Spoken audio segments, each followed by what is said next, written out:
All right. Hello, everyone. Welcome to another episode of SiteSell Presents, where we tap the best and brightest minds to help solopreneurs like you get ahead. Today, I couldn't be more thrilled to be welcoming my friend and fellow Ohioan, Joe Pulizzi. Joe is the founder and CEO of Content Marketing Institute in Cleveland, where he's written books, published blog posts, broadcast podcasts, and launched one of the top annual marketing events in the world. In addition to his best-selling book, Epic Content Marketing, Joe's authored Content Inc., How Entrepreneurs Use Content to Build Massive Audiences and Create Radically Successful Businesses, which we're going to be talking about today. And whew, that's a lot of content. Hello, Joe. Welcome to the show. Yeah, hopefully everyone's still awake after that introduction of all my stuff. But no, I appreciate it. Thanks for having me, Mike. My pleasure. I love it.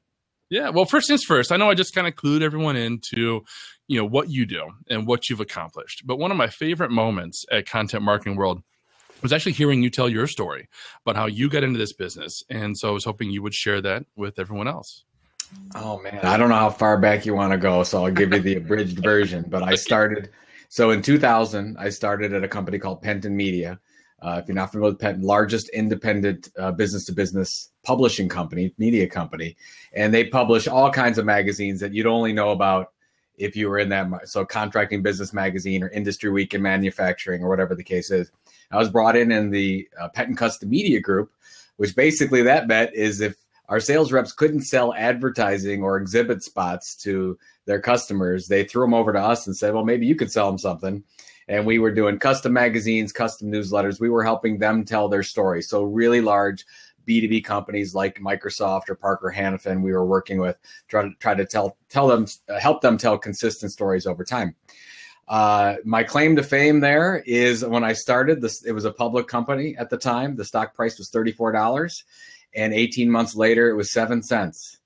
So I added a lot of value at Penton there. I can relate. I was at Dana Corporation about the same time, and I had about the same downturn. I don't know what they would have done without me, Mike. They probably would have been 8 cents a share or something. But so we went under hard times. We were over leveraged. Of course, after 9/11, it really hit the trade show industry pretty hard, and Penton wasn't doing very well. But our group was doing actually really well because as people stopped spending paid advertising, they were looking at new ways to communicate with their customers. So we actually did really well the 7 years that I was there. And in 2007, I had an itch and I said, I really wanted to start a business. I felt that this thing called content marketing was going to take off, and left Penton at the end of March in 2007. And on April 2nd, put out the shingle. April 26, 2007 was my first blog post. It was called Why Content Marketing. And that was the point where I said, look, this is why we're going to call this thing. It's been called custom content, custom publishing, branded content. Customer media was big in Europe. Said, no, we're going to call it content marketing. We're going to all call it the same thing so we can grow and learn together. And from that moment on, it's sort of, by the way, I mean, I'm skipping the part about the 2 years where I didn't think I was going to make it. Yeah. We created a matching product called Jump to 42. It was like, we called it the eHarmony for content marketing, where we matched up brands looking to do content marketing with organizations that wanted content marketing services. It didn't work really well because honestly, and I have a lot of agency friends, agencies don't like to spend money on marketing and they didn't want to buy our services. But luckily for us, we were building an audience at the same time focused on enterprise marketers. So we were building this large audience, and I just started listening to my audience instead of focusing on our product. And when I really looked at what they needed more education, more training. That's what they were asking for. 2010, we made the pivot to Content Marketing Institute. At that moment, I remember in 2009, because I felt I was going to have to get a real job, Mike. And I'm like, this is terrible. What am I going to do? In 2009, I wrote down on a little napkin, I said, we're going to make this pivot, going to call it Content Marketing Institute. We are going to create the largest online presence for content marketing from a learning standpoint, the leading trade magazine in the industry, which we did, Chief Content Officer, and the largest event in the industry, Content Marketing World. And luckily, that's all come true. We did Content Marketing World September of 11. That was our first one. We were expecting 100 to 150 people come to Cleveland. We had 600 come. We said, maybe we're on to something here. Yeah. And the rest is history. And we're just sort of riding the wave. The first 3 years, people were trying to figure out what this thing was called content marketing. Now, at least people know what the term is. Maybe they don't maybe have a different definition, but everybody's sort of using it in some way. A lot of experimentation going around, a lot of potential, and we're pretty excited about it. Yeah. Yeah. How many were at CM World this past fall? I forget the number. We had 3,500 this year. Yeah. I thought it was over 3,000. Yeah. It was fantastic. Thank you. Thanks for the support. Yeah. I mean, I'm really bummed that it took me so long to be able to get to the event, and now I'll be able to go every year. But every year, everybody listening to this can go every year. That's right. You can go every year. Yeah. But yeah, I really wanted to go. Shatner was there, I guess, 2 years ago, right? Yep. Yeah, and of course last year. But anyways, so when you started, it was just you, right? Just myself. Yep. Yeah. And how long before you kind of had like employees or partners or something like that? When probably it was about 2009 where we said, okay, this is going to be a thing. We're going to do this, where I then asked my wife to be part of the business. She was a social worker. And I said, don't go back to, because she was stay-at-home mom at the time. The kids got old enough. She was going to go back to work. And I said, I think we could do this thing. So she started running operations for the business as I was out there doing more speaking events and writing and whatnot, and trying to sort of, be the rainmaker in this whole thing, which is still my job to this day. Yeah. And then the next major person that we really brought on board was Michelle Lynn, who's now our VP of content, but she started running the blog. And that was a big decision for us to say, we're going to double down. This is something we're going to do. And that was in May of 2010. And she basically led our blogging effort. And now we're at 28. And it was just sort of a gradual, once we started, now we're going to do the magazine. We need somebody to project manage that. We need somebody to run the editorial, and just on and on and on. We're going to do the podcast network. We need somebody for that. But really, it was all about the blog, because the first 24 months, that's all we focused on, was building the audience on the blog. And that's what we talk about in the book, as you know, build the audience first, and one content type, one main channel, then, consistently over time, then you go ahead and diversify. Then we diversified into the event and into the podcast and into the magazine, but we already had built the minimum viable audience. And I think that was the key to making it work. Oh, absolutely. Yeah. And, every customer at SiteSell, they're very familiar with this idea of creating content to fuel their business. It's something that we preach right from the very beginning. But for those who may be unfamiliar, can you explain this Content Inc. model and why it's such a great technique for solopreneurs? So the personal story behind it is, I have a goal, and I have written down in my moleskin that I keep all my personal goals in.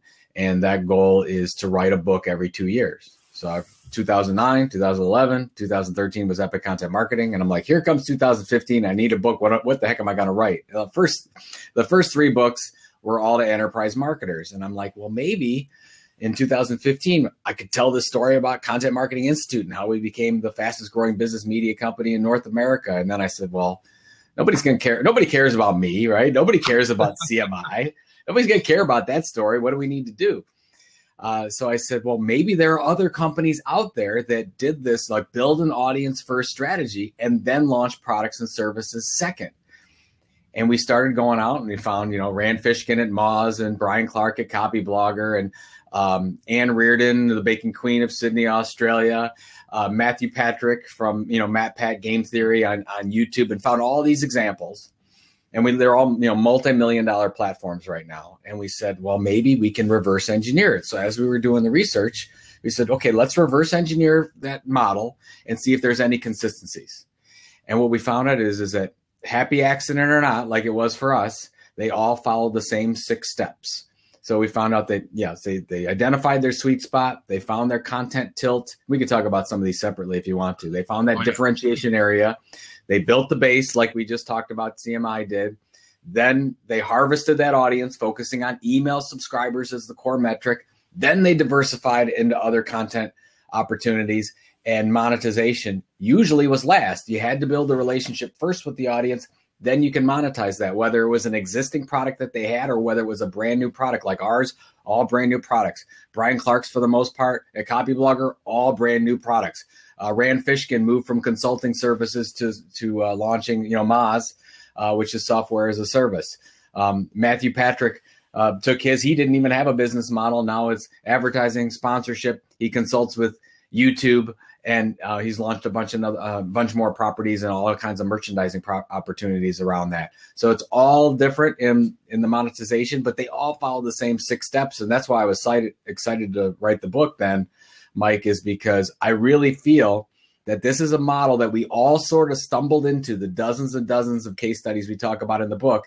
And now a small business can get this and say, I don't have to figure this thing out. I can just follow what all these really smart people did, follow that model, be patient with it, focus on an area that you can actually be the leading expert in the world on something, and it can happen for you. And what I loved about it, sort of just to round this whole thing up, Mike, is Content Inc. companies grow faster than regular companies. Why is that? Because when you build a subscriber database, you're building a pre-customer database. These companies already know, like, and trust you, and they will, and I'm going to make this sound bigger than it is, but it's true. They will actually buy whatever you sell because they know, like, and trust you. They'll at least try what you have to sell. And it's not often you can get into that situation where people will buy whatever you have because they know, like, and trust you so much. And that's what we found in every case, because they fell in love with these people. They fell in love with these content platforms. It was so, like, I mean, I'm sure you see it too. We get thank you messages every day come in the mail. They come on email or on social media thanking us for all. And we're like, thanking us? We thank you. You're our customers. It's supposed to go the other way around. But It feels like you're doing a service. You're leading with purpose. And then they grow faster because you don't have to go out and market your services then, because you already have a subscriber database, and that becomes your customers in the future. Right. That is a fantastic process. And so to go back to the beginning of that, once someone decides they want to start a business, and your book talks about finding that sweet spot. So if you could elaborate on what that means and maybe share a couple of those examples from the book. So the first 2 steps, I like to talk about them together because that's the strategy. So the first is the sweet spot. The second is the content tilt. If you're a solopreneur, if you're a small business, you're trying to figure out what the heck am I going to talk about and who am I going to talk about it with? Who is my audience? So the first thing was, let's get personal here. On the one side, so it's this intersection of, on the one side, what's your passion? Why is passion so important? Because in the first 6 to 9 months, you better be passionate about whatever you're creating content around, because you're not going to have an audience. It takes time to build an audience. And Jay Baer says this really well. That's why passion is the similarity between all these case studies, because in the first many, many months and sometimes years, they had a very small audience, because you have to build up to that. It takes time to build an audience. So what are you super passionate about? It could also be, if you're an existing business, it could also be around a customer pain point. Like, what is that thing that's keeping your customer up at night? And how can you focus on that better than anyone else? And that intersects with, what is your authority area? Like, if your authority area, let's say you sell pet supplies, you're not going to talk about RFID equipment, right? You're going to talk about something around pet supplies because that's your authority area. So what do you actually have credibility to speak on? And you could do the exercise, like, what am I passionate about? What's my knowledge and skill area? And that's where you start, Mike, and you can really start to figure out, okay, what do we even have a story to tell around? So that we just start there. Then you have to move that and evolve that into the content tilt. And I can talk about a specific case study with that. Now, everyone stops at the sweet spot is important, Mike, but everyone stops at the sweet spot. Because, like, oh, great, here's a story I have to tell. But the problem is that it may be a story that is told 1,000 times out there. How are you going to cut through the clutter that's out there? The content tilt is, where do I find a content niche that I can actually break through the clutter and actually have a fighter's chance of developing an audience? So if you say that you go, okay, I've got a really good story to tell around pet supplies, but you're just going to blog about pet supplies, you're not going to break through. There's Petco, PetSmart, spending billions of dollars on pet supply. You'll never break through. You're telling a story just like everyone else's. We've got to tell a story that's different. So that's where the content tilt is crucial for any business. So how are you going to tell that different story? Give you an example. I love this. Anne Reardon. She's known as the baking queen of Sydney, Australia. I love this example. She's a stay-at-home mom, and she wants to start a baking blog. She loves to teach. She loves to be an educator, and at the same time, she's a qualified dietitian. She's a food scientist, I guess, as you would call it. So she's got her sweet spot there. But then think about this, Mike. How much content on food is out there, on baking? Like probably since we've been talking here, there's probably been a million posts on food, recipes, baking blogs, whatnot. How is Ann Reardon going to start a baking blog and cut through the clutter at all? You know what? If she's talking about the same thing as everyone else, she's not. So what did Ann do? Ann did something amazing. And she basically said, when I create a piece of content, I want people to say, that's impossible. Like that. How did you do that? She wanted her things to be around utterly impossible things that people would just be in amazement that there's no way you could create. So she tilted her content around impossible food creations. So she did things like, how do I take 5 pounds of Snickers bars and put them into a cake? And I don't know. I don't know. I'm actually kind of hungry right now. I'll be digging on that Snickers cake. So that's what, and she said, I don't know if you saw it. We don't have a picture of it right now, but the Instagram cake, there was where you sliced into this chocolate cake and it was a perfect replica of the Instagram logo. She baked that cake and she went through the whole video process about doing it. It went super viral. Millions and millions of people went up watching this. And that's why she was able to go from 100 subscribers in 2012 to in 2015, over 2 million subscribers. How did she do that? Well, she had a specific content tilt. So that's where most small businesses or solopreneurs, they say, oh, I'm going to do a blog. I'm going to do a podcast. Well, that's tactics. Let's find a strategy first. Let's find who's that audience you're trying to target and what is that content tilt? What is that area that you can actually be the leading expert in the world? And I don't think small businesses ask themselves that question enough, because if you're honest, so if everybody listening to this, watching this would be honest, look at your content. Is it really different? What if you took out your logo and put somebody else's logo on there? Would anybody notice? Like, are you the email in the inbox that people aren't going to delete because it's, filled with sales promotional messages, or it's not that different than anything else? That's hard. It's easier said than done, but it's critical. So if you don't do that, if you don't have a different story to tell, you shouldn't even do content marketing. Go do something else, because that's the first step of making this whole thing happen. Right. So talk about the process that you kind of suggest they go through to identify what those knowledges and passions are. Well, from the sweet spot part and the knowledge and the passion, I just say, make the list, right? Go through the exercise, take a week and think, what are all the things that you'll get up every day for that doesn't feel like work, that you just love to do? Put those things down. Then on the other side, what's your knowledge areas that you have a really good knowledge about? Like maybe you're really knowledgeable about, it looks like in your standpoint, maybe you know more about Star Wars than anybody else, Mike. I don't know. I like the Stormtrooper helmet in the back, whatever that is, I'm digging it. But that would be a knowledge area. Like, and I'm, maybe mine is about musicals or maybe it's about the color orange, which I have plenty of.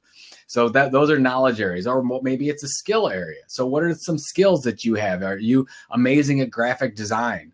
Are you an amazing communicator? Are you a great public speaker? Whatever the case is, you put those things down, and then it might start to make sense. As you might have a story to tell. Obviously, in the back of your mind, if you think that you have something to sell, that might influence that as well. But you're thinking, okay, great.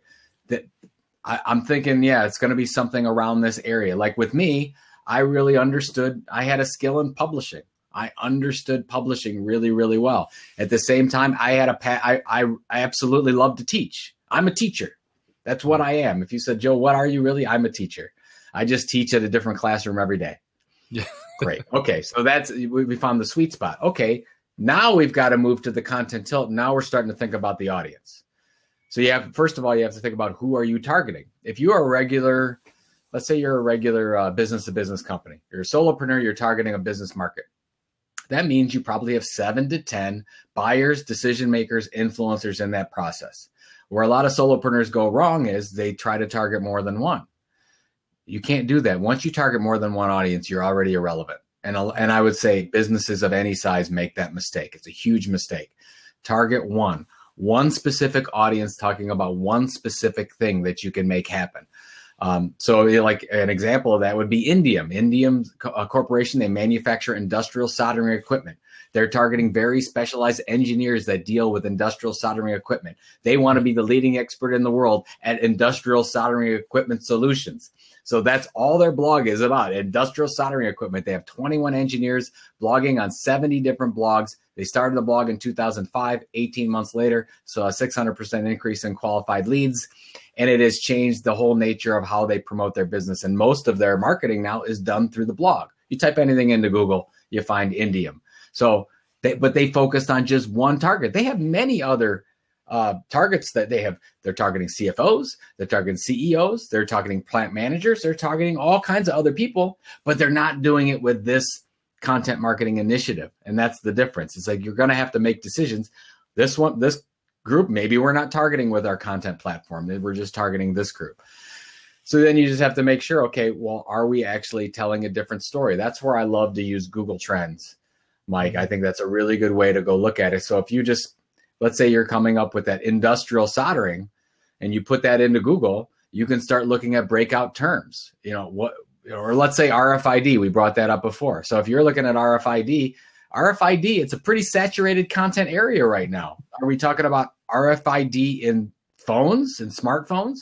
Are we talking about microscopic RFID that can fit on that you put on the human skin? I don't know if RFID from anything, but I'm just making the point of you have to get really, really niche and focus on that area and go through that process. And I don't think enough people do. Most of the time we stop at the story we want to tell instead of the story that needs to be heard.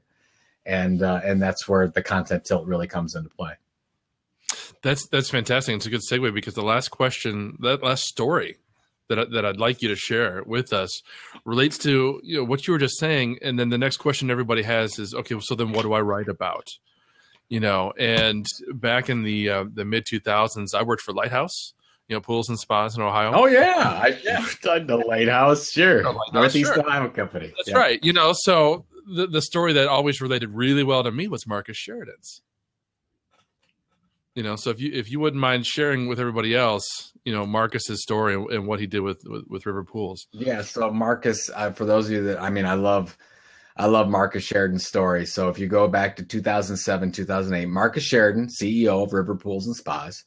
And if you remember in 2007, 2008, I know, I started the business at that time. So I remember it real well. We were about ready to go through the Great Depression or Great Recession. And he installs fiberglass pools in a very small area radius of Virginia and Maryland.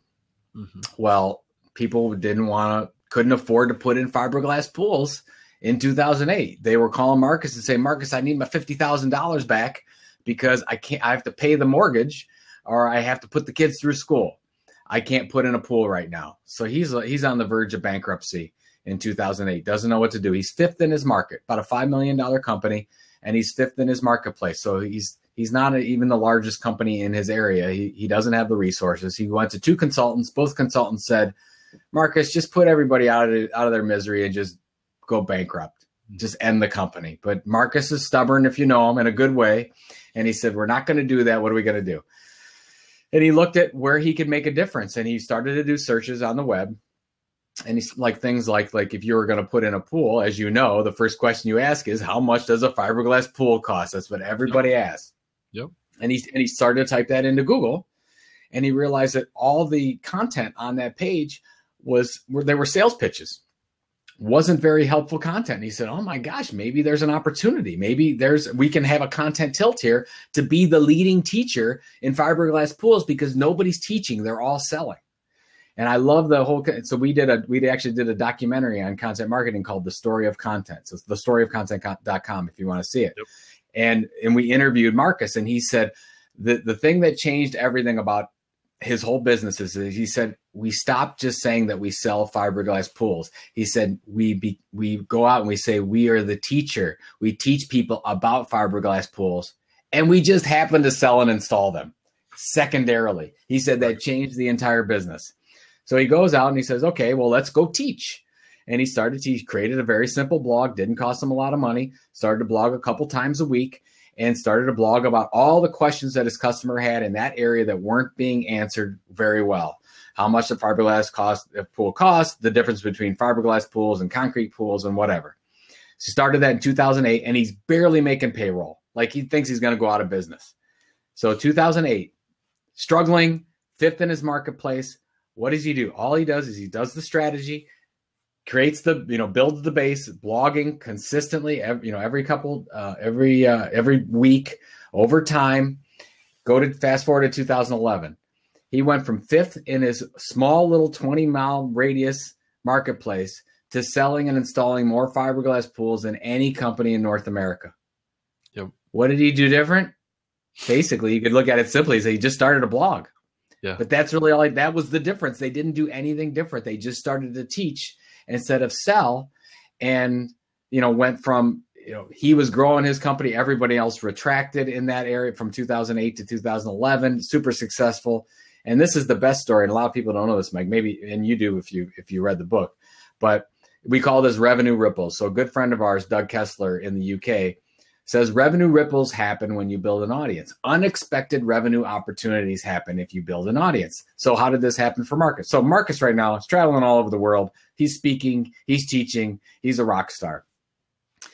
River Pools and Spas realized they became a global brand. So what happened? They were starting to get calls all over the country. They were starting to get calls from China and from Europe and from Brazil calling up and said, Marcus, can you come in and install our pool in China or in Europe? And he's like, what? It's like, we're just in this little area in the eastern part of the United States. We can't go over and install it. He's like, no, we'll fly you over. We'll pay your way. Would you go ahead and do this? They realized they became a global brand. They became the global brand for fiberglass pools because of this teaching mentality. And they went through this Content Inc. process.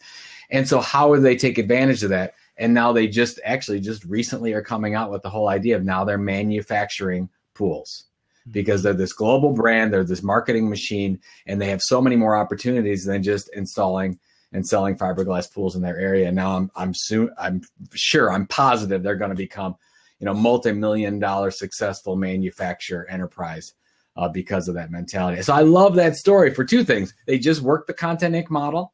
They were patient over it. It changed everyone's lives in a positive way. And they have a whole new business model behind it because they built this audience. And that's the great thing is once you build an audience that knows, likes, and trusts you, we just talked about it. You could sell them anything you want. And now they're going from just installing to manufacturing and selling pools in that way. That's absolutely right. And I want to invite anyone in the audience, if you've got any questions, throw them in the comments and we'll get to them. We've got a couple minutes left, but yeah, I love that story. And like I said, as soon as I started to learn about him and where he came from, I instantly related. Because I was in that pool business trying to sell pools and it wasn't working. It's amazing. And what's terrible, Mike? It's deceptively simple. Yeah, it's not. This is why I love this model. It wasn't simple. Create a better jingle. It wasn't put snazzier pictures on your walls. It was help people. And then everybody's like, oh wait, how can I create the next viral thing? And viral happens after 10,000 pieces of amazing content.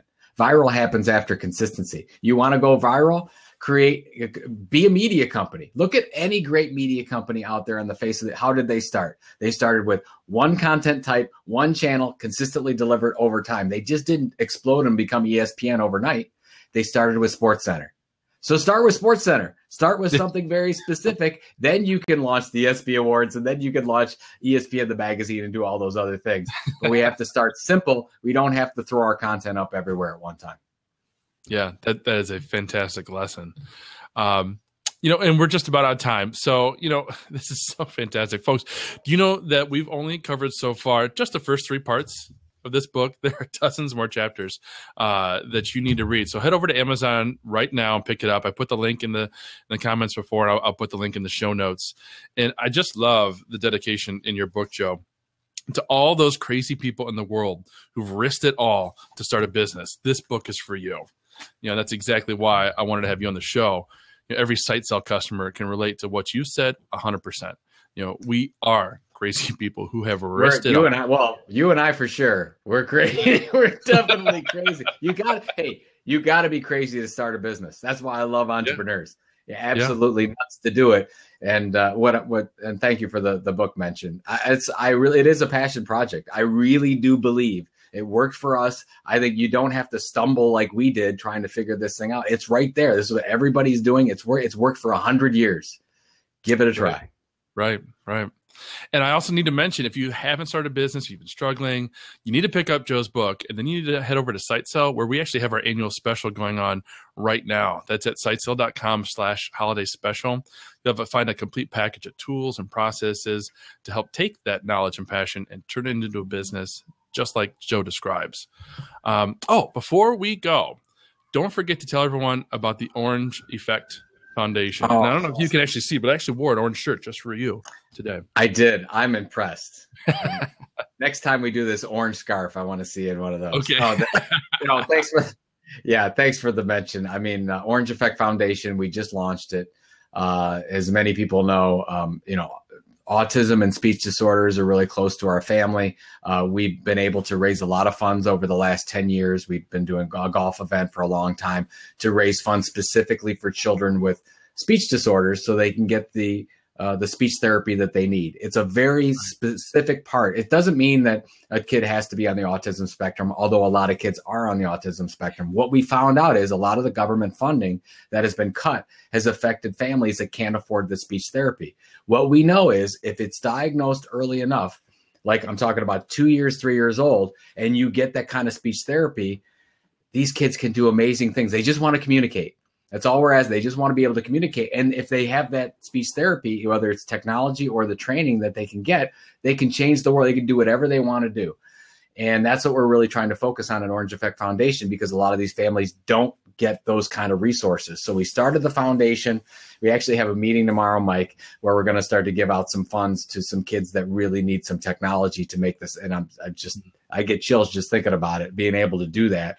So, theorangeeffect.org is the site. Anybody that wants to participate and make this thing happen so that we can focus on a lot of stuff going on autism. Autism Speaks does a great job. A lot of organizations do a wonderful research and whatnot, but there's not a lot of attention put on, hey, they have speech disorders. They're already into this thing. We need to get them to help. And there's families that simply can't afford it. We were in a spot where we could afford it, but I'm seeing a lot of families out there that can't. So we want to make sure that we get the funding to those families so we can give it to their kids so that they can be whoever they want to be. And that's all we can ask, right? Yep. Thank you. I love that. Thank you. I appreciate it.